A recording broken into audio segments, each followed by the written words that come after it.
Bem, amados, eu quero ler com vocês um texto de João, capítulo 15, versos 18 a 27.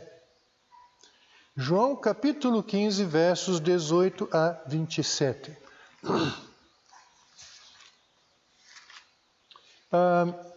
Diz assim: Se o mundo vos odeia, sabei que primeiramente que a vós me odiou a mim. Se vós fosseis do mundo, o mundo os amaria, o que era o seu. Como todavia não sois do mundo, pelo contrário, dele vos escolhi, por isso o mundo vos odeia. Lembrai-vos da palavra que vos disse: não é o servo maior do que o seu senhor? Se me perseguiram a mim, também perseguirão a vós outros. Se guardaram a minha palavra, também guardarão a vossa. Tudo isto, porém, vos farão por causa do meu nome, porquanto não conhecem aquele que me enviou.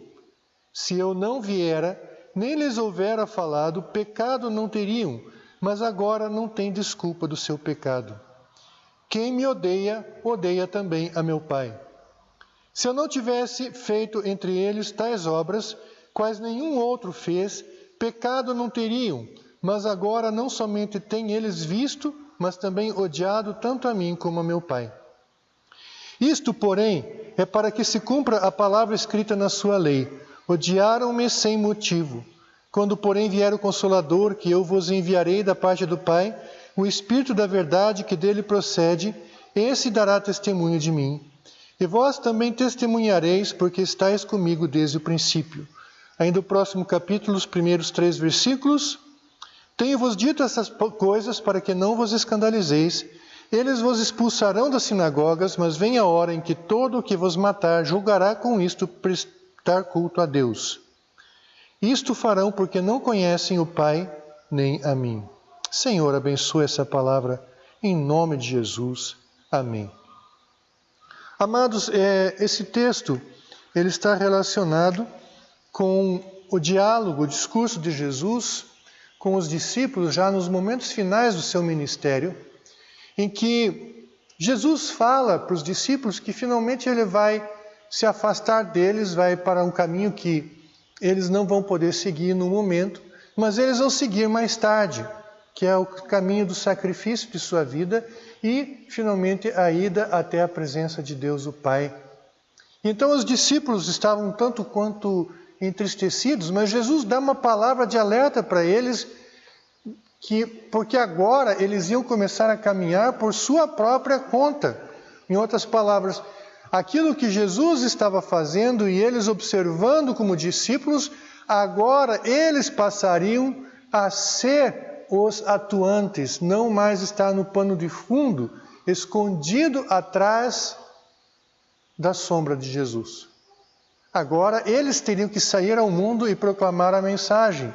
Eles ainda não haviam visto Jesus morrer e ressuscitar, então parecia uma coisa muito distante para eles, mas em questão de meses isso estaria acontecendo.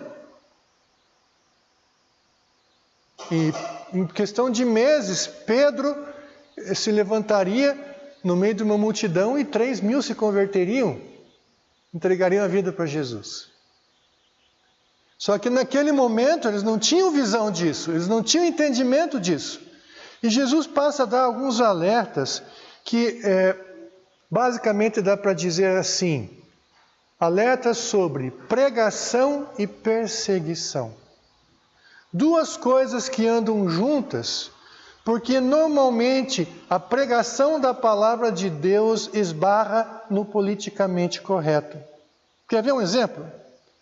Para você levar uma pessoa a entregar a Jesus, primeiro, você tem que dizer que só Jesus salva. Já esbarra no politicamente correto. Porque o politicamente correto diz assim: todo caminho leva a Deus. E você diz: não, só Jesus Cristo salva. Mas e Buda, e Confúcio? Mas e o caminho das reencarnações? Que o Espiritismo prega, só Jesus Cristo salva. O cristianismo é uma religião exclusivista. Esses dias eu estava vendo uma postagem de um uma pessoa no Facebook, achei interessante, ele falando como que certo país do Oriente Árabe lá resolveu o problema das guerras religiosas. E diz assim, por que você acha que a tua religião é melhor do que do outro? E religião por religião, gente, fala a verdade. Se nós temos o sistema religioso atualmente existente no Brasil, entre os evangélicos, às vezes a gente podia ficar totalmente vermelho de vergonha. Pastores vendendo bênçãos, abusando das ovelhas, irmãos vivendo vidas duplas, tem de monte. Mas isso não é o cristianismo. Isso são pessoas no meio do ambiente cristão, talvez até cristãos por terem se entregado a Jesus, mas tendo uma vida fraca, limitada, que muitas vezes faz com que a palavra crente se torne um xingamento. Eu me lembro uma vez, estava andando de ônibus em Curitiba, e aí uma pessoa fez que ia entrar no ônibus e depois não entrou e saiu, fez o motorista do ônibus parar. E aí o motorista abriu a porta e xingou, crente! Virou xingamento na boca dele. Amados, por causa às vezes do mau testemunho de algumas pessoas. Então, existe aqui o convite à pregação e o aviso. Será acompanhado de perseguição. Só que não é por causa das razões que algumas vezes nós encontramos que outras pessoas são perseguidas. Eu me lembro de uma certa vez que fui atender uma senhora com distúrbio bipolar e passamos a noite em claro cuidando dela até que ela pudesse ser internada, porque isso exige um tratamento urgente quando a pessoa tem um surto bipolar. E a mulher estava tendo um delírio piedoso. Era uma mulher evangélica, mas ela estava fora de si, estava num estado alterado de consciência. Mas quando ela foi finalmente levada para ser internada, ficar alguns dias tomando medicamento, lítio, não sei o que tudo, para normalizar as funções neurológicas dela, ela saiu gritando, eu estou sendo perseguida por causa do meu amor a Jesus. Não era. Ela estava sendo tomada sob tutela porque ela não podia tomar conta de si mesma. Ela podia fazer muita besteira e muito estrago nesse estado e podia ficar louca e irreversível. Então, algumas vezes o que as pessoas chamam de perseguição não é perseguição.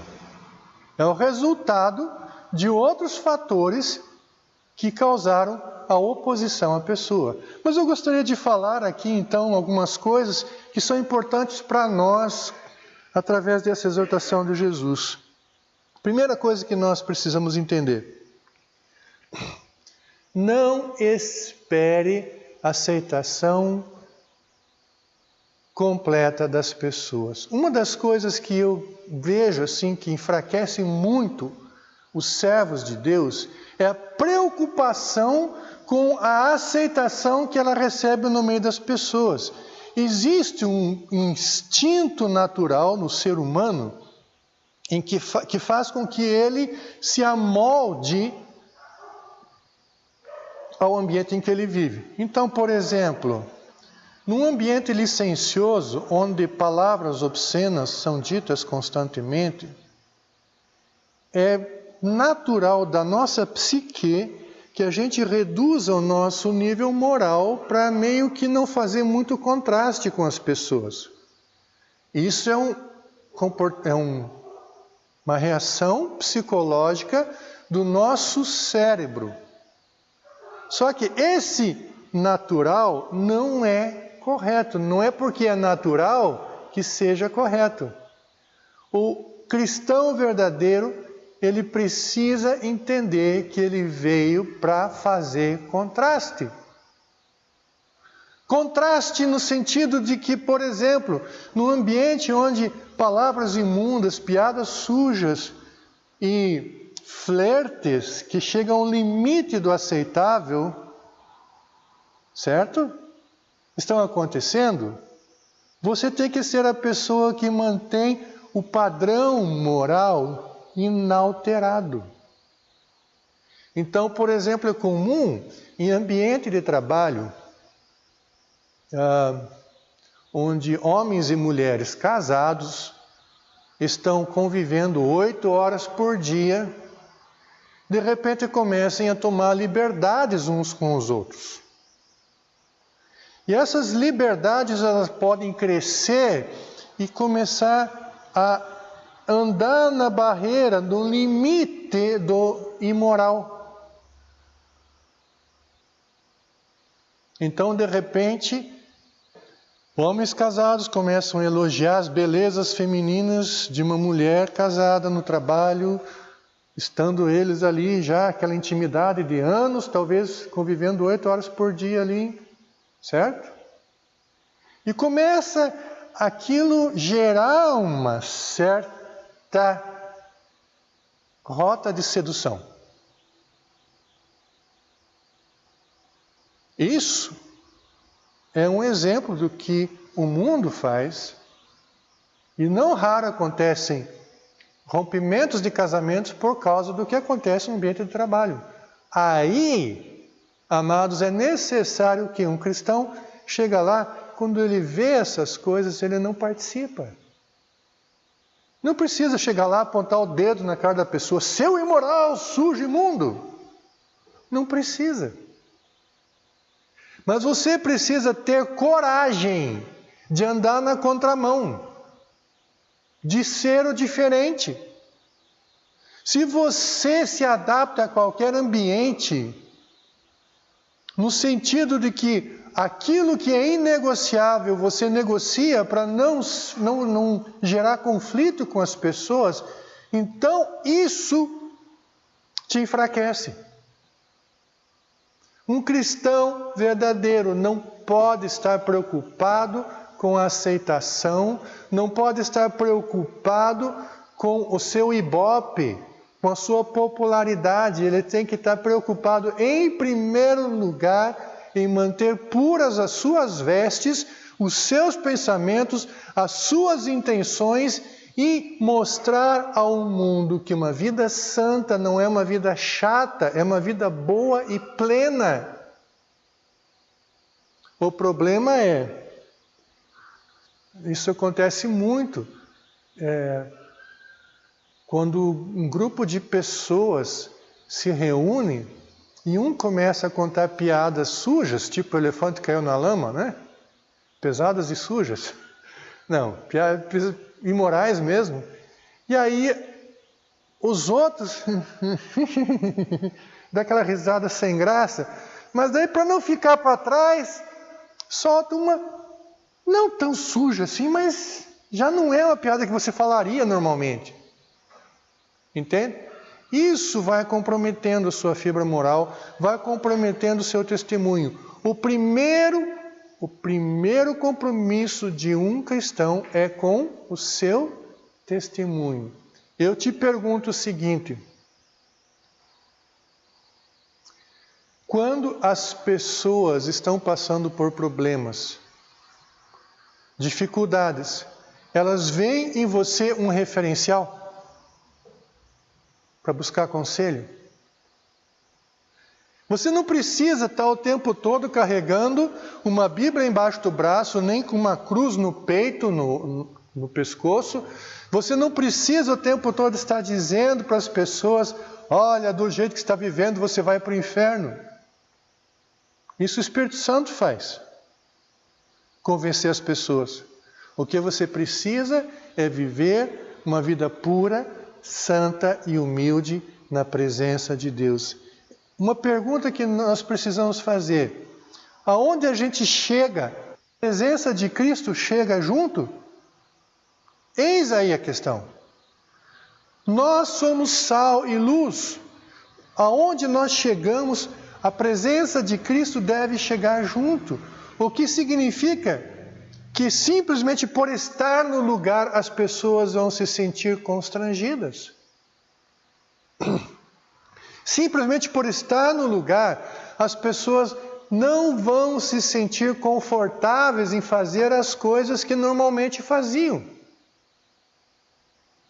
E sim, o mundo vai odiar o cristão. E nós estamos vivendo épocas, amados, em que estamos às portas de perseguição aberta. Eu tenho falado isso várias vezes nos cultos e eu quero deixar um alerta. Talvez até hoje você tenha contornado algumas situações e evitado perseguição, tentando não aparentar muito contraste com o mundo, mas vai chegar um momento em que você não vai conseguir mais fazer isso. É como tentar ficar em pé em cima de 2 barcos. Já tentou fazer isso? Se você colocar um pé num barco e colocar o pé no outro, o que vai acontecer? Eles vão se afastar. E você ou escolhe um barco ou outro, ou você cai na água. Não tem como ficar em pé em cima dos 2 barcos. Um barco é o reino de Deus, o outro é o mundo. Então, vai chegar um momento em que você vai ter que fazer uma escolha, e essa escolha pode definir o seu destino eterno. Porque Jesus falou aqui, aquele que me negar diante do mundo, eu o negarei diante do Pai. Mas como que eu não nego que sou cristão?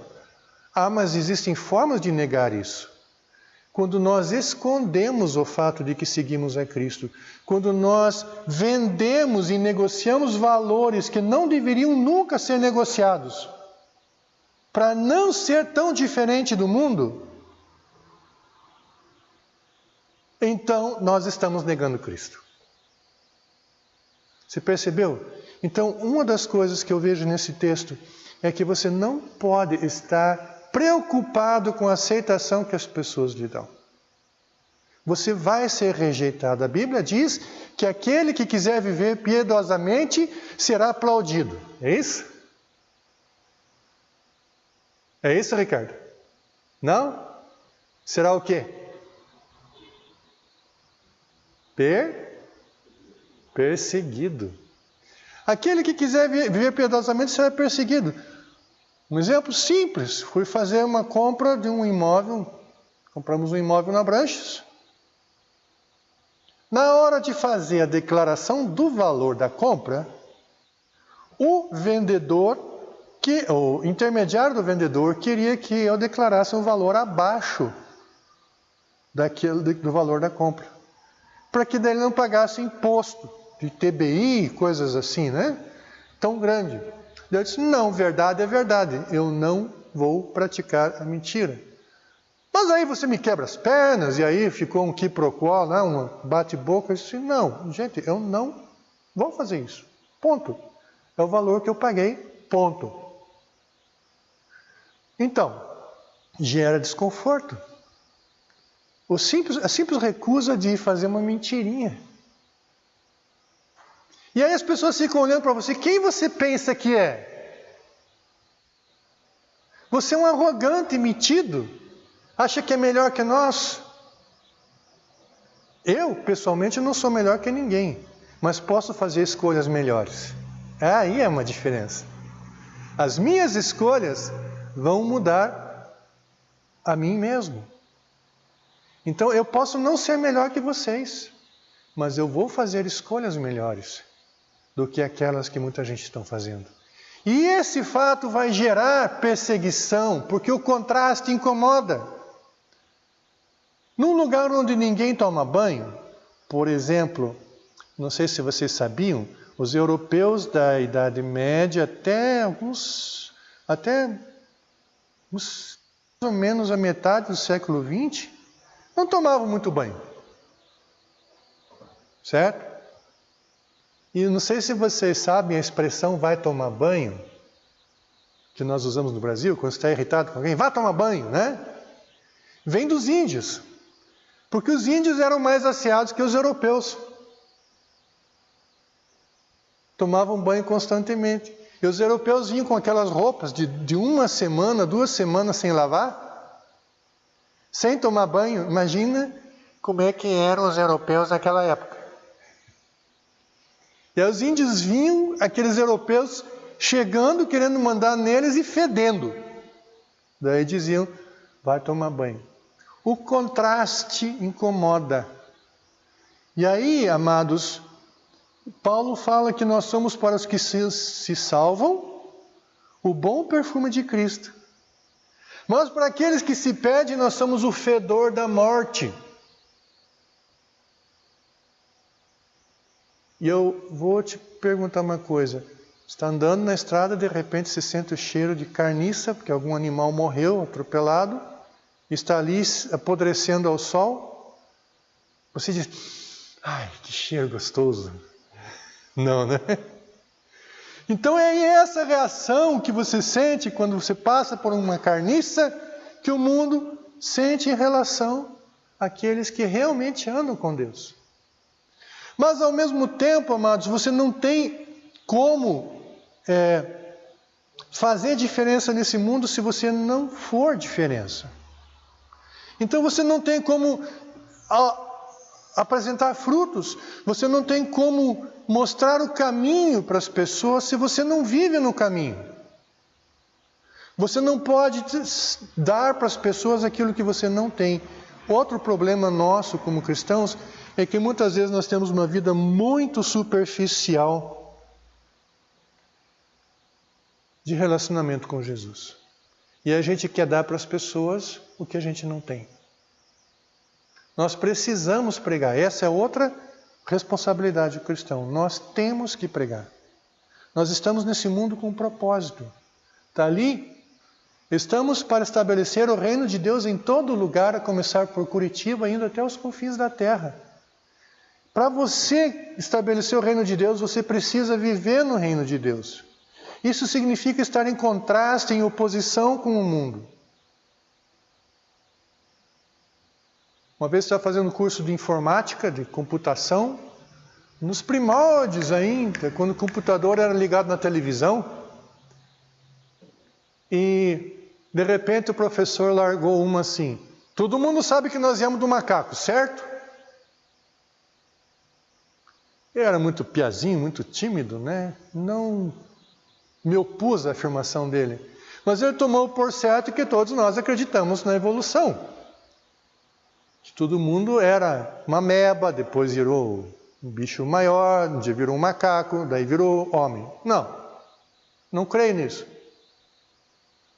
E às vezes a gente, para não fazer frente ao mundo, a gente deixa passar algumas coisas e nós não podemos.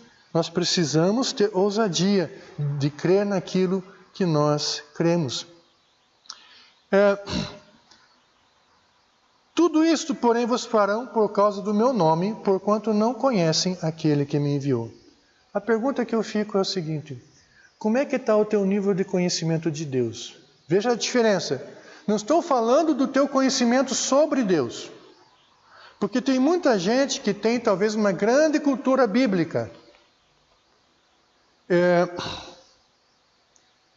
Eu tenho um grande conhecimento sobre C.S. Lewis. Li sobre ele, li a biografia dele, sei das experiências de vida dele, sei que ele casou com uma mulher sabendo que ela ia morrer pouco tempo depois, a amada dele. Sei que foi nesse tempo que ele escreveu o livro O Problema do Sofrimento, e ele se tornou uma pessoa bastante quebrantada. Sei que ele era ateu e se converteu. C.S. Lewis, eu sei tudo isso sobre ele. Agora me pergunte se eu conheço C.S. Lewis. Ele morreu pouco tempo depois que eu nasci, se eu não estou enganado. Não teve como eu conhecer C.S. Lewis. Eu sei sobre ele. E assim tem muita gente que sabe sobre Deus, mas não o conhece, porque não tem um relacionamento desenvolvido. Como é que é a sua vida de oração? Aqui está uma coisa importante. Para você estabelecer um sistema de valores inegociável, você precisa ter um fundamento. E o fundamento é o seu relacionamento com Deus. É através dele que o Espírito Santo vai começar a te ensinar o que é negociável e o que não é negociável.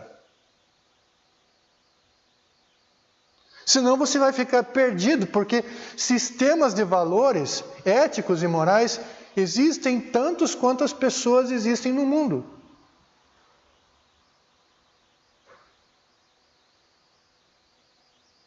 Existem pessoas que acreditam que aprender a mentir foi um salto evolutivo da raça humana. Tornou a raça humana melhor quando aprenderam a mentir.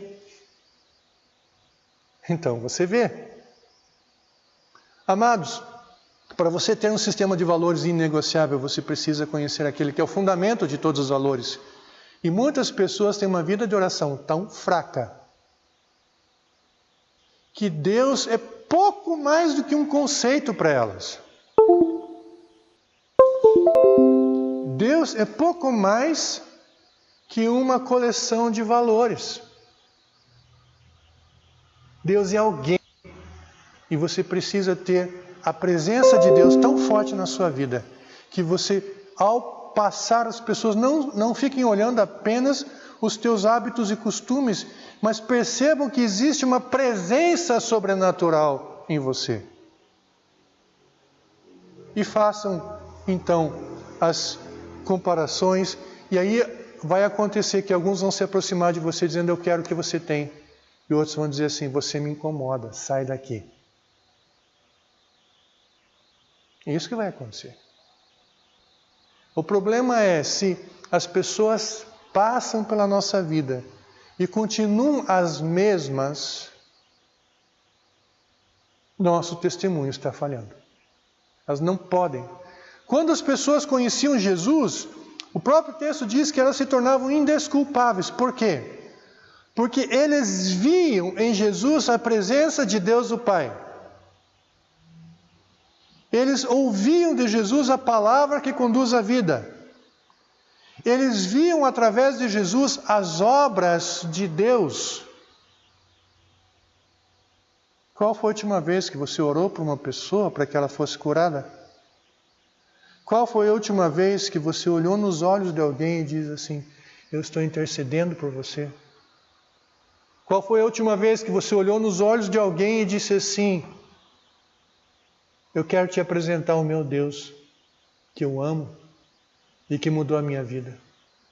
Qual foi a última vez que alguma pessoa foi impactada por te ver glorificando e louvando a Deus? A tua vida está produzindo esse tipo de contraste? Precisa.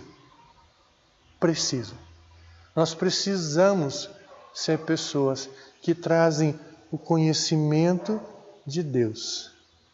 Para algumas isso vai ser a pior desgraça, porque rejeitando aquilo que está em nós, condenarão-se sem desculpas. Mas aqueles que se deixarem se impactar por aquilo que, pela manifestação de Deus em nossa vida, elas vão encontrar a vida também. Agora eu pergunto, você nasceu para ser bênção? Você é bênção por onde passa? Você é contraste por onde passa?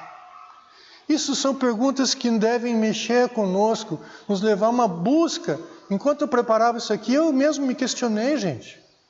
Embora seja pastor, seja conhecido por ser um homem de Deus, talvez o meu problema não seja não fazer contraste. O problema é não, às vezes, estar perto das pessoas do mundo para fazer contraste com elas. Viver no meio de crente é fácil. Mas conviver com não crente vai gerar oposição. Vai gerar conflito, vai gerar questionamento. Mas é lá que nós temos que brilhar. Brilhar onde tem outras lâmpadas não faz diferença nenhuma. Não é verdade? Então, amados, eu queria deixar esse desafio.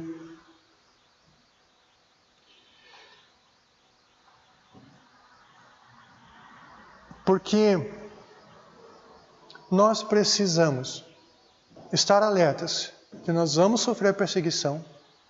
Compreender que cada vez mais os caminhos do reino de Deus e do mundo divergem, o mal se intensifica E o povo de Deus deve se consagrar cada vez mais. Então não haverá convivência pacífica no futuro entre o reino de Deus e o mundo. E quem tomará as iniciativas, quem fará a agressão é o mundo. A igreja não é para tomar essa atitude. A igreja é para amar os próprios inimigos. Agora, o desafio fica. Nós não podemos negar Cristo. Não podemos ser agentes secretos. Diz que tinha uma vez um rapaz que estava indo para o exército e a igreja estava preocupada porque lá ele vai sofrer muita perseguição, vão zombar dele porque ele é crente e o pessoal do exército é conhecido por ser um pessoal de vida indecente. E coitado, a gente vai orar por ele. Passou alguns meses no exército, aí o rapaz pôde sair, veio para a igreja, fardado, e aí perguntar, então, como é que está sendo no exército? Não, está tudo tranquilo, eles ainda não descobriram que eu sou cristão. Não dá, né, gente? Nós precisamos trazer isso. O que nós não podemos é ser chatos. Existe uma diferença entre ser comprometido e ser chato. Existe aquela pessoa que trabalha mal, o patrão briga com ela e acha que ela está sendo perseguida porque é crente. Não tem nada a ver. Existe a pessoa tem aquela pessoa que tem encrenca com todo mundo na rua. Ninguém gosta dela e ela vem para a igreja dizer: ah, ninguém gosta de mim na rua porque eu sou serva de Deus. Não.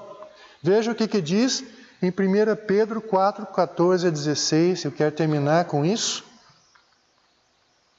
1 Pedro 4, 14 a 16. Se pelo nome de Cristo sois injuriados, bem-aventurados sois, porque sobre vós repousa o Espírito da glória de Deus. Não sofra, porém, nenhum de vós como assassino, ladrão, malfeitor, ou como quem se intromete nos negócios dos outros, fofoqueiro. Mas se sofrer como cristão, não se envergonhe disso, antes glorifique a Deus com esse nome. Então, amados, se as pessoas começarem a implicar com você, porque você faz contraste, isso não é errado. Não venda a sua alma tentando ser simpático com todo mundo, tentando ser politicamente correto. Mas só não seja aquele crente casca grossa, encardido, que tem uma vida podre e acha que está sendo perseguido porque serve a Jesus. Uma coisa não tem nada a ver com a outra. Que Deus faça de você bênção, que Deus faça de você um instrumento de transformação, de libertação e salvação. Que Deus faça de você referencial. O referencial normalmente é algo que se destaca dos outros. E que isso seja você, que se destaque por uma vida de santidade, pela presença de Deus, pelo amor verdadeiro, pela disposição em ajudar e servir, e assim a sua vida seja glorificada e cheia da glória de Deus, e glorifique o Criador. Em nome de Jesus, amém. Vamos orar? Deus querido, nos dá coragem para sermos sal e luz, para não nos acomodarmos, Senhor, no politicamente correto, não ficarmos, Senhor, fazendo média com o mundo, mas ao mesmo tempo, Pai, não sermos chatos, intransigentes, em minúcias que não têm nada a ver com aquilo que são os valores imutáveis do reino de Deus. Peço, Pai, que nos ajude a viver de maneira que o mundo seja confrontado, mas ao mesmo tempo encontre uma oferta de amor e de reconciliação com Deus. Nós pedimos que abençoe esse domingo em nome de Jesus. Amém.